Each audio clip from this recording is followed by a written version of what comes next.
राम राम। जैसा पिछले एक प्रसंग में बताया कि भगवान शिव का माँ पार्वती से विवाह हो गया। माँ पार्वती अपने घर से विदा होकर भगवान शिव के साथ कैलाश पर आ गई। एक दिन की बात, दोनों एकांत में बैठे। पार्वती जी ने प्रभु शिव का मुखमंडल देखा, उस पर प्रसन्नता नजर आई, तो पार्वती जी के मन में एक प्रश्न पूछने की इच्छा प्रकट हुई। पार्वती भले अवसर जानी, गई शंभु पहि मातु भवानी।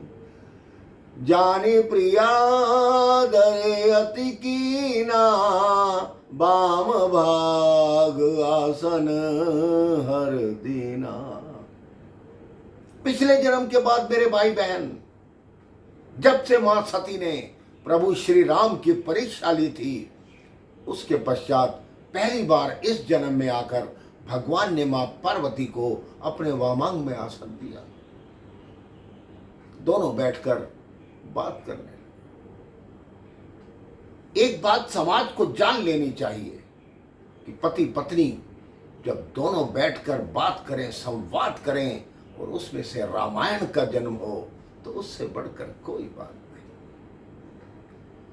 पार्वती थोड़ी देर भगवान शिव के मुखमंडल को देखती है। वो सोचती है कि जो मेरे मन में है वो पूछूं कि ना पूछूं। उन्होंने भगवान शिव से कहा कि मैं जब से कैलाश पर आई हूं, पहली बार आपको इतना प्रसन्न देख रही हूं, तो मेरे मन में भी यही हो रहा है कि मैं आपसे उस परात्पर ब्रह्म के बारे में, प्रभु श्री राम के बारे में आपसे पूछूं। भगवान शिव ने कहा, पिछले जन्म में तुमने सब तो जान लिया, अब क्यों पूछना चाहती हो? तब मां पार्वती ने कहा, पिछले जन्म में मैं अहंकार वश पूछ रही थी, लेकिन इस जन्म में मैं श्रद्धा के भाव से पूछना चाहती हूं। पहले विवाद करना चाहती थी प्रभु, अब संवाद करना चाहती हूं।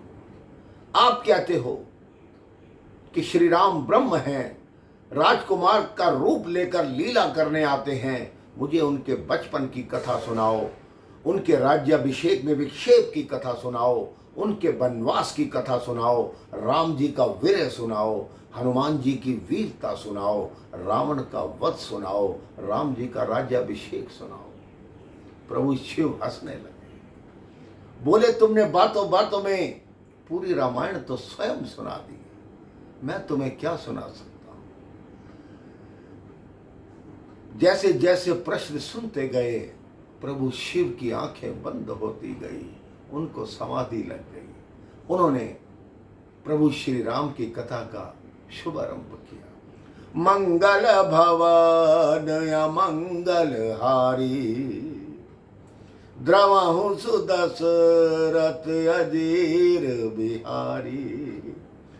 करहि प्रणाम राम त्रिपुरारी, हर्ष सुदा समगिरा उचारी।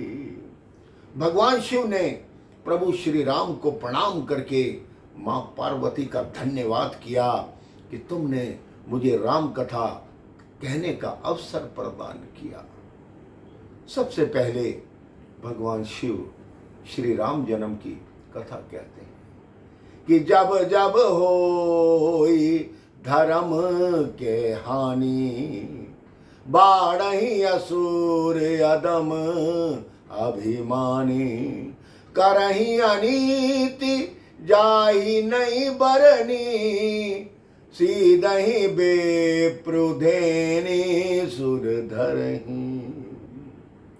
भगवान शिव ने प्रभु श्री राम के जन्म के कारण बताना आरंभ किए कि प्रभु श्री राम को, भगवान नारायण को, विष्णु जी को जन्म लेकर क्यों आना पड़ा।